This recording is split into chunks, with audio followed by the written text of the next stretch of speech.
नमो अरिहन्ताणं नमो सिद्धाणं नमो आर्याणं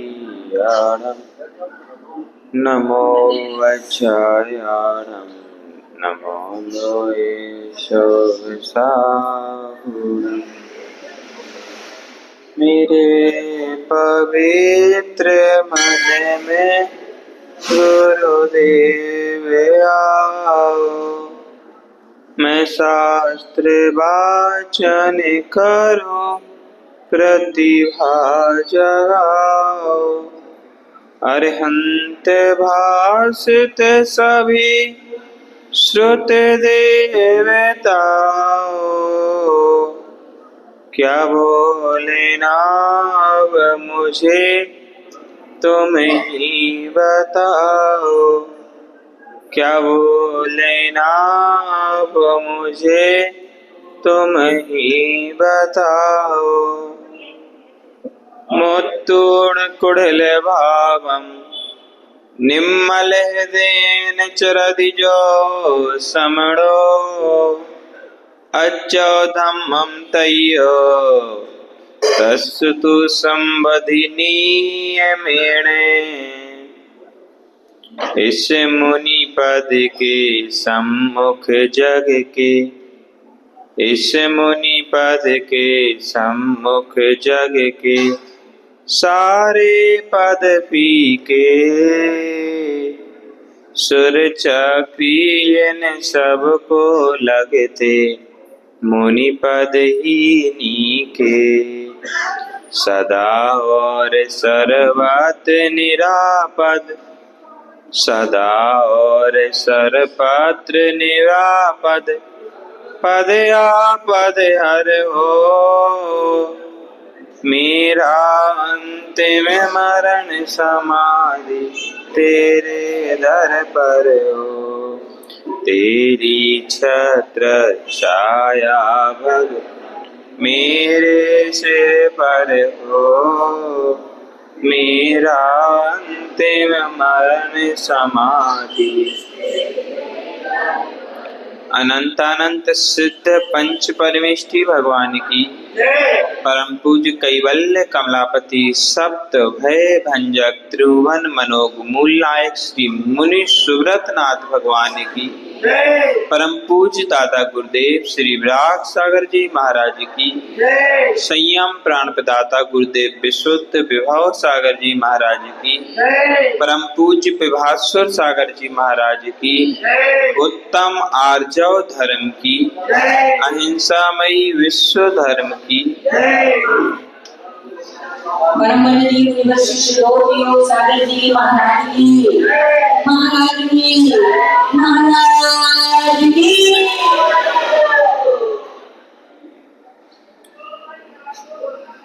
क्रोध मान को त्यागने के पश्चात अब जीवन में सरलता लाने के लिए मायाचारी के त्याग का उपदेश दिया जाता है।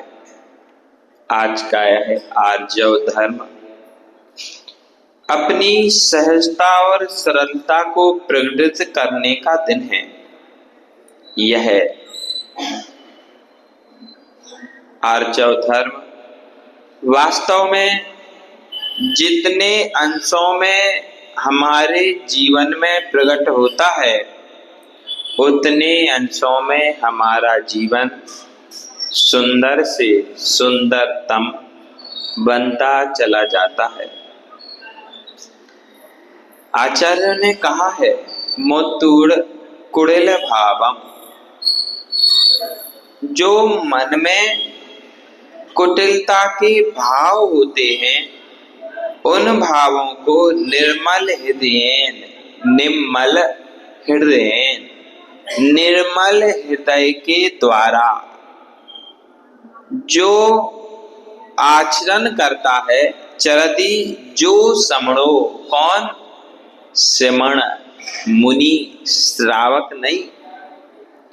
जो निर्मल हृदयेन जो चरति समणो, जो सिमण निर्मल हृदय के द्वारा कुटिल भावों को जीत करके अज्जव धम्मम तयो, उस सिमण के लिए आर्जव धर्म कहा गया है। तसदु सम्मति नियमेणे, और ऐसी आशा करते हैं कि उसके नियम से आर्जव धर्म होगा। अब समझ लो कितनी ऊपर की भूमिका में आर्जव धर्म है। आप लोग कौन हो, श्रावक हो कि गृहस्थ हो? हाँ, गृहस्थ श्रावक ना? कौन हो? श्री रत्नकंडक श्रावकाचार में भगवान समंत भद्र स्वामी लिखते हैं कि श्रावक वह कहलाता है जिसके 2 प्रतिमाओं के व्रत हों। क्या?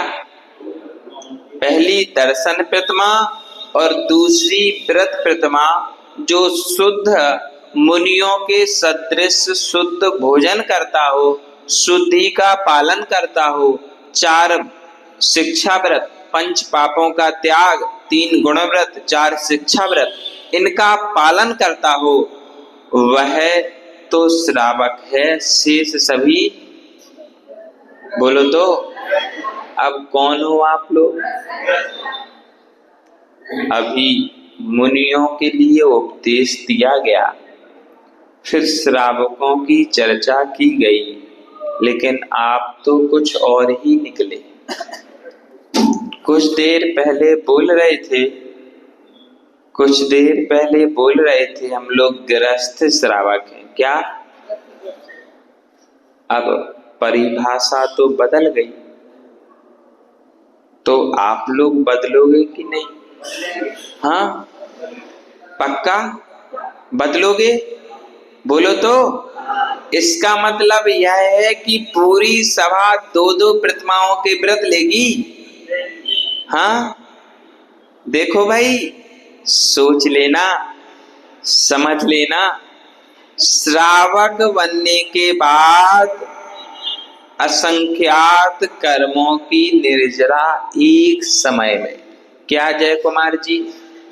असंख्यात कर्मों की निर्जरा एक समय में होती है, और गृहस्थों की निर्जरा असंख्यात समय में भी एक गुनी होती भी है कि नहीं, इसका भी कोई अता पता? क्यों? क्योंकि मुनि भोजन करते करते भी कर्मों की निर्जरा करता है, और गृहस्थ भजन करते करते भी कर्मों का बंध। वो क्यों? बोलो, प्रश्न करो, ऐसा क्यों?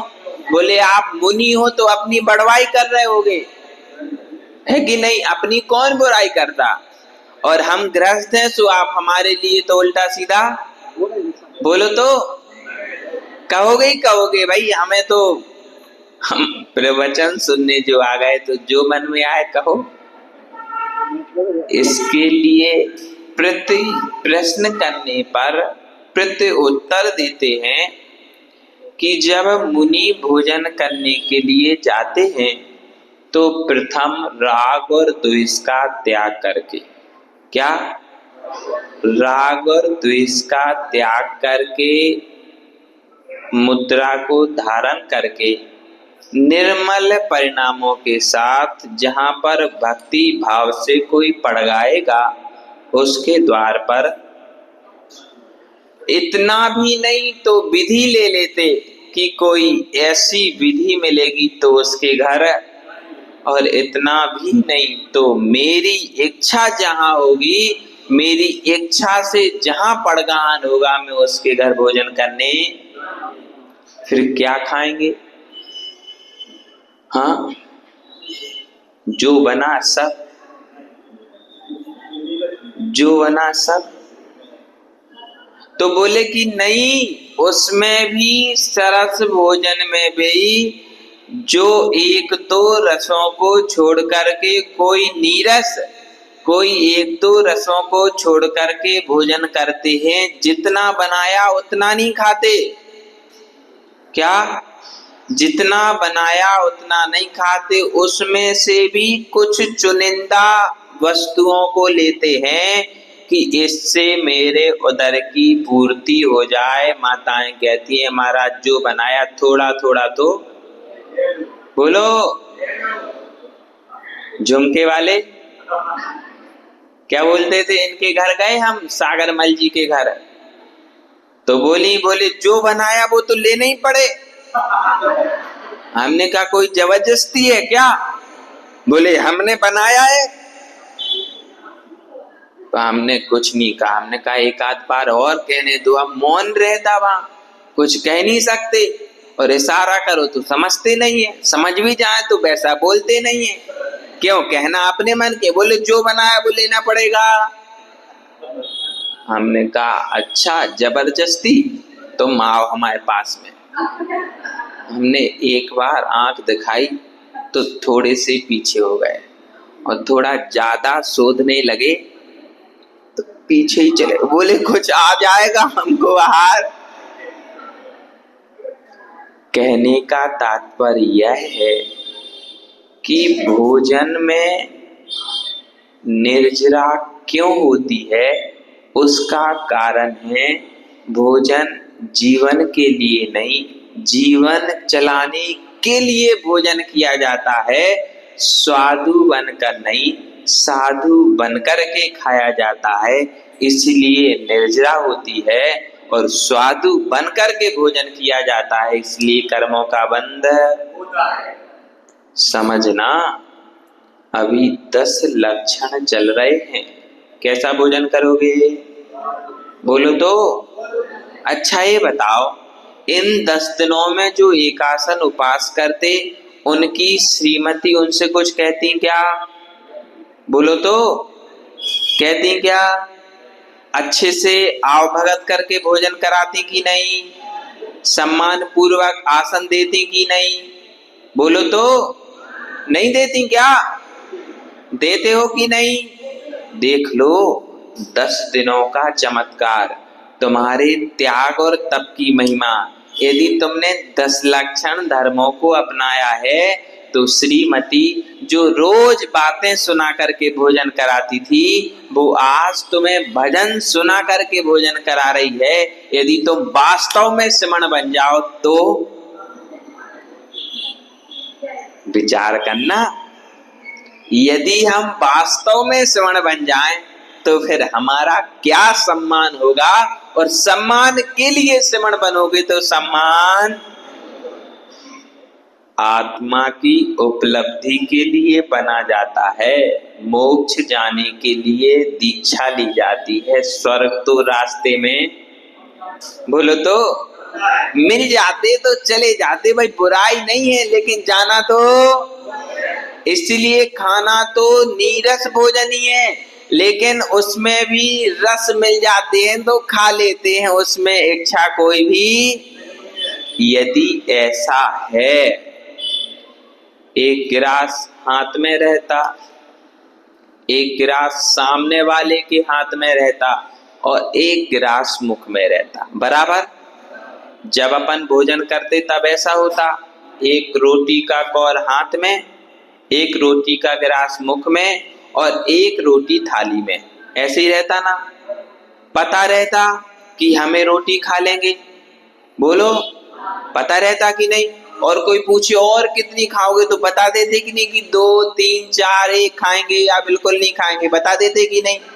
भाई पता रहता है कि हमने 2 रोटी खा ली हैं, 2 और खाएंगे, इसके बाद हम कुछ और, थोड़ा सा चावल, बोलो तो बोलते ना, थोड़ा सा चावल और बस पेट।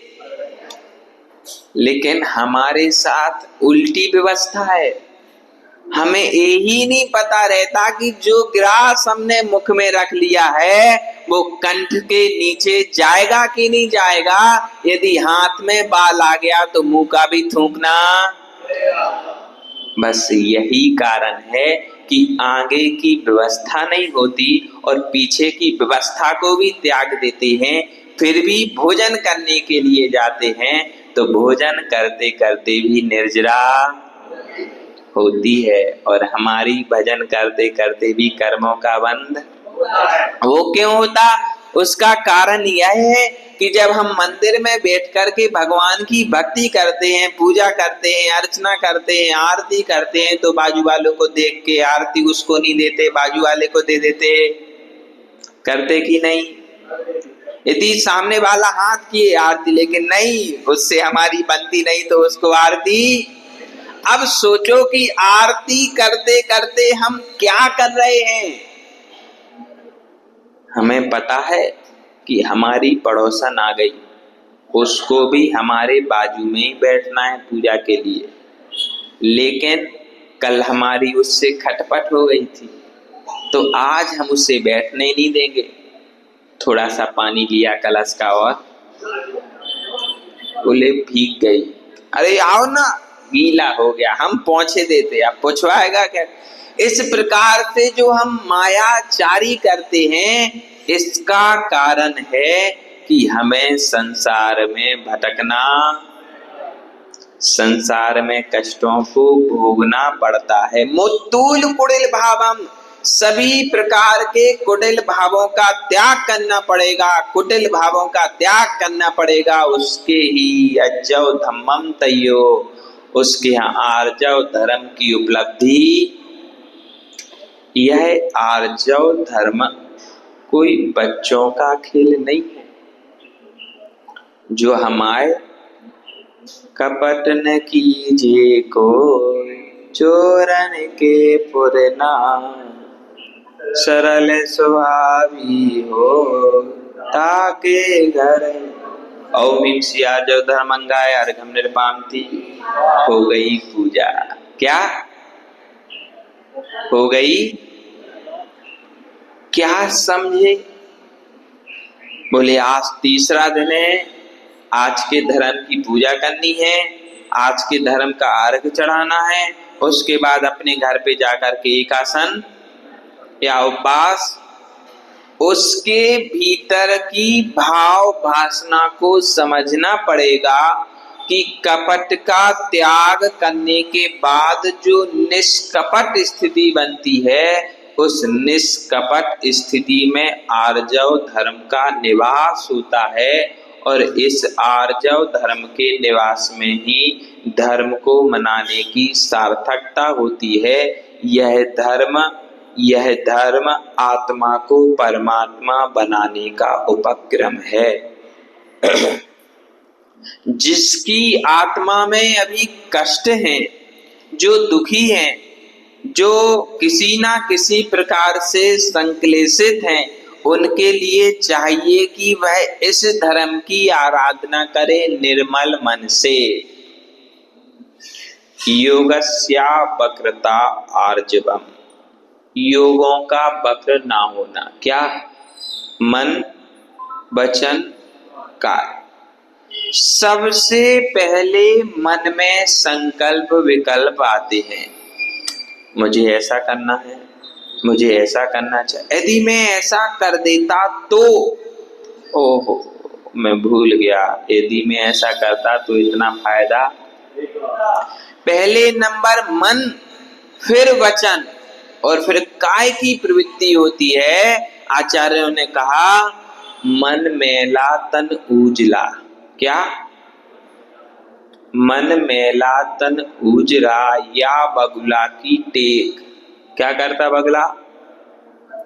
एक पांव पर खड़ा हो जाता, जलाशय में जाता है, एक पांव पे खड़ा हो जाता और बड़े ध्यान से नीचे देखता रहता है। और जैसे ही मछली आती तो उसको बोलो तो पकड़ लेता। कोई सोचे तपस्वी है बेचारा, बड़ी शालीनता से चलता है, बड़ी गंभीरता से रहता है, और जो है जैसे ही शिकार आता है तो उसका वध। बोले उसकी सहजता को देख करके जो है मछलियां पास में आ जाती हैं और छल के कारण मरण को प्राप्त हो जाती हैं। तो कहा तन मन मेला तन उजला या बगुला की टेक। कि तन तो उजला है, कितना सुंदर दिखता है, बिल्कुल सफेद दूध की तरह, लेकिन मन याते तो कौआ भला, क्या भीतर बाहर, ना भीतर उसके मन में काला है ना ऊपर काला है, वो तो दोनों तरफ से ही काला है, तो उसमें कालेपन की कोई भी।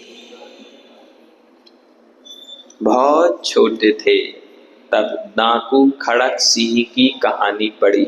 आप लोग कहाँ एमपी बोर्ड से पढ़े ना, एमपी बोर्ड से पढ़े, करीब 5वीं 6वीं कक्षा में वो कहानी आई थी, बाबा भारती और डाकू खड़क सिंह। याद है कि नहीं? सुना दें, आज बचपन में वापस आ जा। क्या बाबा भारती के पास एक बहुत सुंदर घोड़ा था। क्या बाबा भारती के पास एक बहुत सुंदर घोड़ा था और डाकू खड़क सिंह उस घोड़े को लेना चाहता था।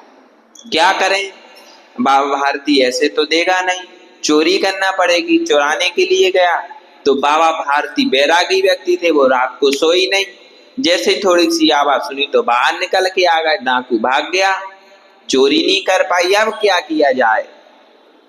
बहुत दिनों तक चिंतन मनन करते करते एक दिन उसने एक भिखारी रोगी का भेष बनाया। कैसा? भिखारी जो कि बीमार था और दुखी था, उसका भेष बनाया और मार्ग में बैठ गया। वो जानता था कि बाबा भारती प्रतिदिन इस मार्ग से जाते हैं और एक दिन वह उस मार्ग पर बैठ गया और जैसे ही बाबा भारती निकले तो करुण स्वर में बोला, मेरी मदद करो मैं बीमार, मेरी मदद करो मैं बीमार, मेरी मदद करो मैं। साधु ने सुना, बाबा भारती ने सुना, वो तो देखते रहे अचंभे में। और क्या हो गया पूछा तो बोले, मैं बीमार हूं, मैंने 3 दिन से कुछ भी नहीं खाया, मुझे कम से कम दवा खाने तक। चलो बाबा भारती ने, इसमें कौन सी बड़ी बात है, आओ मेरे घोड़े पर बैठ जाओ। तो सहारा दिया और बैठा लिया और 2-4 कदम जैसे ही आगे बढ़े तो डाकू ने अपना रूप निकाला और बाबा को धक्का दिया, घोड़े से नीचे पटक दिया और घोड़ा लेकर के भाग गया। अब जो दुर्दशा डाकू की थी वो ही दुर्दशा बाबा की हो गई। क्या करें, इतने ऊपर से गिरे, चोट लग गई, कुछ नहीं, कोई बात नहीं, चले गए अपने घर, चले गए वापस। कुछ दिनों बाद घोड़े के वियोग में दुखी रहते रहे।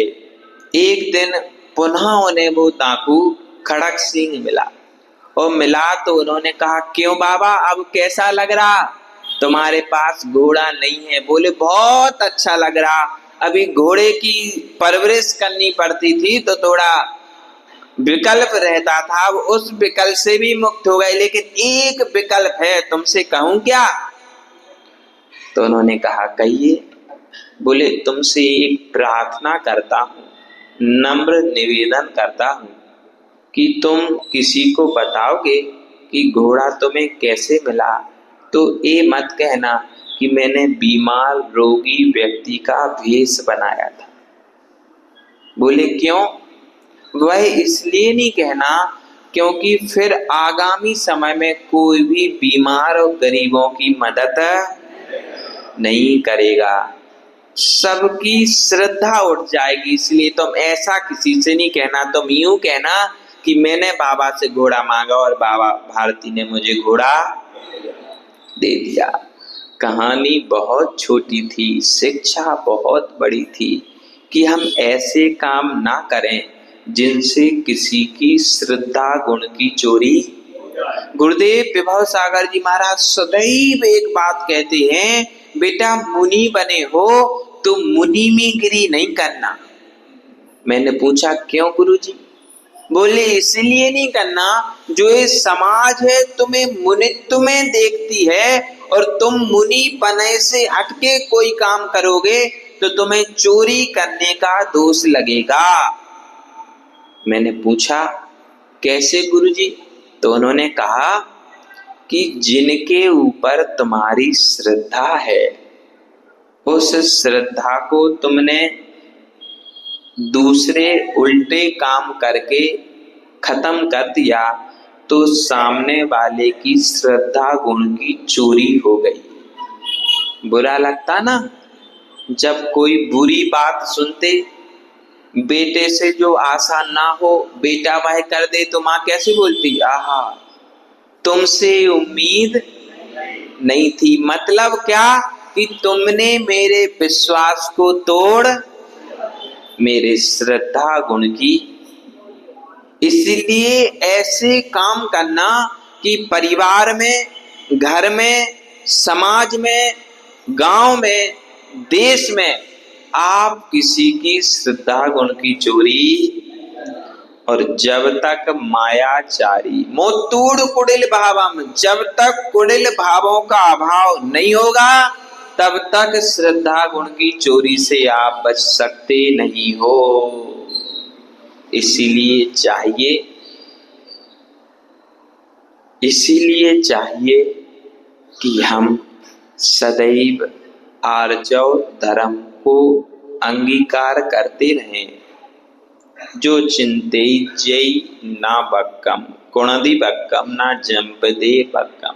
आचार्यों ने फिर से एक कारिका कही, एक नहीं कई कारिका कही कि तुम ऐसे नहीं तो ऐसे समझो, ऐसे नहीं तो ऐसे समझो, ऐसे नहीं ऐसे समझो। छोटा बच्चा होता ना, वह आगी के पास जाए, आगी समझते ना, गैस के पास जाए, कहीं आगी अग्नि कोई हथियार के पास जाए तो मना कर दे, बेटा मत जा जल जाएगा।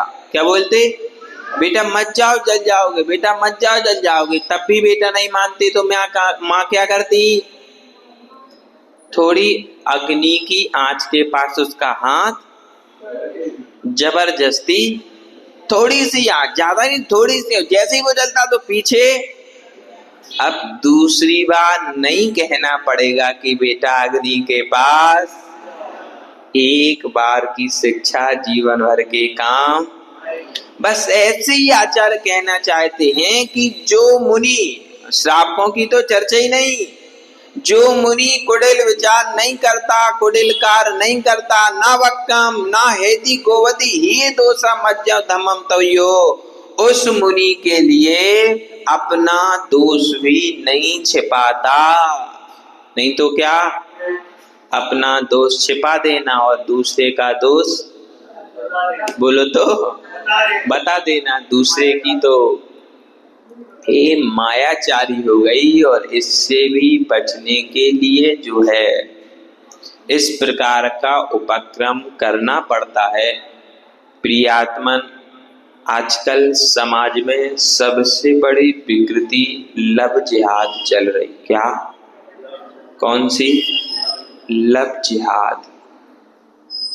बिटिया को, लड़कियों को झूठे झूठे सपने दिखाए जाते और क्या, मायाचारी के बल पर उनके मन को सम्मोहित कर लिया जाता है।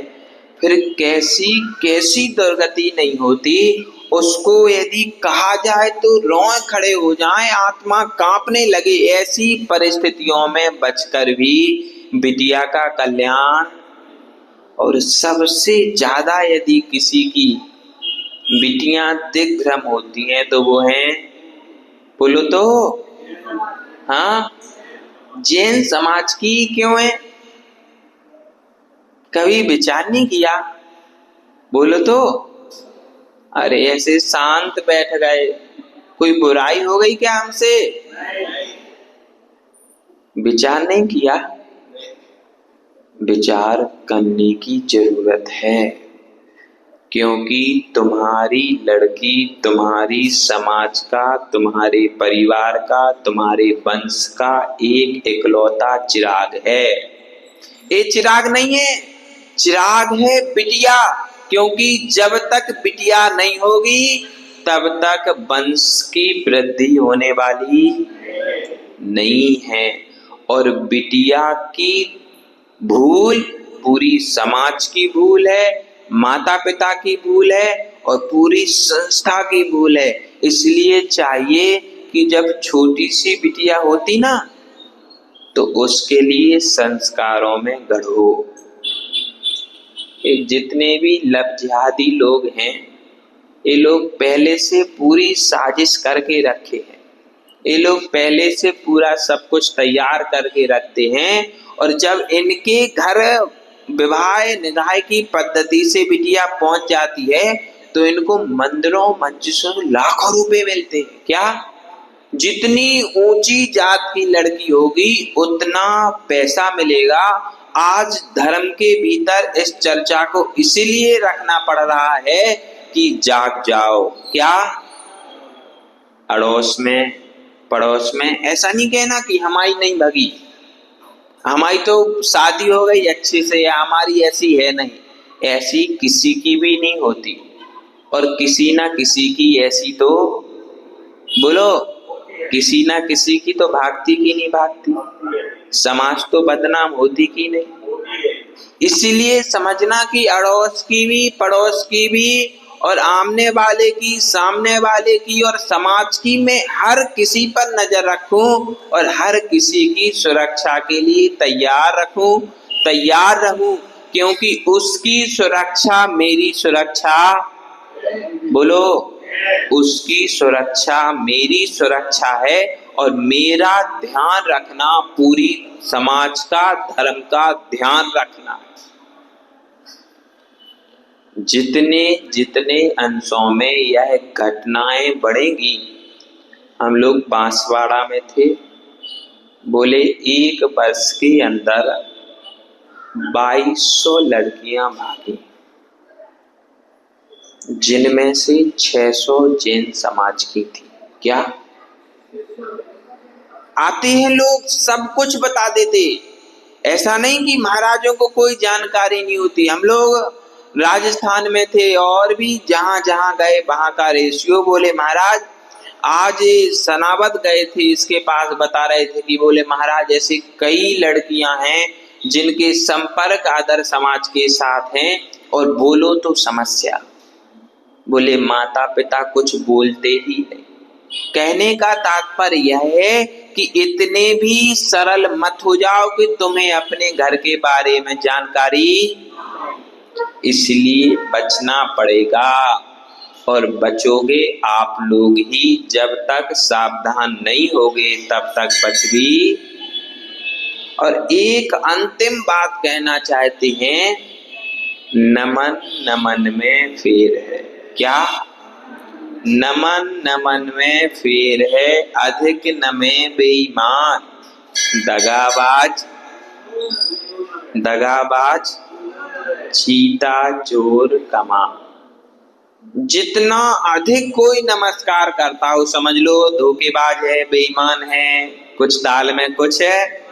अरे दाल पूरी काली बनी है, यदि तुमने विश्वास कर लिया तो समझना कि हम फंस गए, और विश्वास नहीं किया तो सांप जिंदगी भर टेढ़ा मेढ़ा, बोलो तो सांप जिंदगी भर टेढ़ा मेढ़ा चलता है, और जब अपने बिल में जाता है तो सीधा, बोलो तो जिंदगी भर मायाचारी कर लेना, लेकिन जब अंतिम समय आए तब सहजता से प्राण त्यागने के लिए तैयार। क्योंकि यदि अंतिम समय सुधर गया तो समझना पूरी जिंदगी, इसका सिद्धांत है। श्री धवला जी में कहा, जिस लेस्या के साथ कर्म बंधते हैं, जिस लेस्या के साथ आयु कर्म बंधता है, उसी लेस्या के उदय में प्राणों का त्याग करना पड़ता है। क्या? तुम सोचो कि हमने कृष्ण नील कापोत लेस्या के साथ आयु बंद कर दिया है तो हम शुक्ल लेस्या के मनन करने मर ही नहीं पाओगे तुम। वैसे परिणाम तुम्हारे होते होते होंगे ही होंगे। देखो राजा सैनिक कृष्ण लेस्या के साथ नरक का बंद किया था, फिर वो बदल गया तो कापोत लेस्या के साथ हो गया, लेकिन उसी लेस्या के उदय में सिर फोड़ करके मरना। कोई बूढ़े लोगों को देखा होगा, जिंदगी भर अच्छे रहते हो, मरते समय खाना खाना खाना, चिल्लाना चीखना, आकुलता व्याकुलता, समझ लो कि गति बंद गलत ये सिद्धांत है। इसीलिए इस सिद्धांत के अनुसार चलना, सांप से कुछ सीख लेना। एक कहानी क्षमा सागर जी ने लिखी, बड़ी सुंदर कहानी आपको सुना देते। कविता है, उन्होंने लिखा कि मुझे सूचना मिली, मुझसे मिलने के लिए एक नदी आई। क्या? ध्यान से सुनना, कठिन है, समझ नहीं पाओगे। मुझसे मिलने के लिए एक नदी आई, सुना है वह दौड़ते हुए, भागते हुए, कठिन परिश्रम करते हुए, अपने तटों की मर्यादाओं को तोड़ते हुए बड़ी तेजी से मुझसे मिलने के लिए आई। मैं भी उससे मिलने के लिए, जाने के लिए तैयार ही हुआ था कि मैं थोड़ा ठहर गया, क्योंकि ठहर के चलने वाले कभी गिरते नहीं हैं और जल्दी जल्दी में चलने वाले अवश्य पैरों लड़खड़ा करके गिरे। मैं थोड़ा सा ठहर गया, मैं कुछ समय ठहर के नदी से मिलने गया, तो उसे देख करके लगता तो नहीं कि दौड़ते हुए, भागते हुए, तटों की मर्यादाओं को तोड़ते हुए यह नदी मुझसे मिलने। जब बरसात होती ना तो नदियां, और ग्रीष्म काल होता तो नदियां, नदी बोई है कि नहीं, पानी बही है कि नहीं, बस अवस्था बदल जाती है।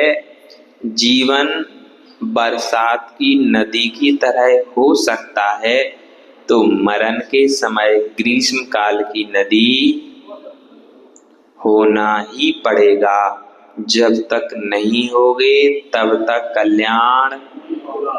कल्याण के इच्छुक हो तो सहजता का पान करना, सहज हो जाना। जितनी जितनी सहजता आएगी उतना उतना उत्थान होगा। कभी किसी ने छोटे में पढ़ाई करते हुए लाइन खींची, बोलो तो कैसे खींचते थे? स्केल को रख कर के खींचते थे ना, बोलो तो क्यों स्केल को रखते थे? क्योंकि सीधी खींचना है, और टेढ़ी खींचना हो तो ऐसे ही खींच दो तो, और बिना स्केल के सीधी खींचनी हो तो बहुत धीरे धीरे से, बहुत सावधानी से सीधी रेखा खींचने के लिए सरल होना ही पड़ता है। ऐसी सीधी ऋजु गति में जाने के लिए सरलता, बोलो तो जब एक संसार की रेखा खींचने के लिए सरल होना पड़ता है, तो ऋजु गति से सिद्ध शिला में जाने के लिए सरल तो होना ही पड़ेगा, अवश्य होना ही चाहिए। और हो गए तो एक बार में ही ऋजु गति से जाओगे, फिर वापस सबको ऋजु गति की प्राप्ति उसी भावना के साथ। परम पूज्य गुरुदेव विभव सागर जी महाराज जी की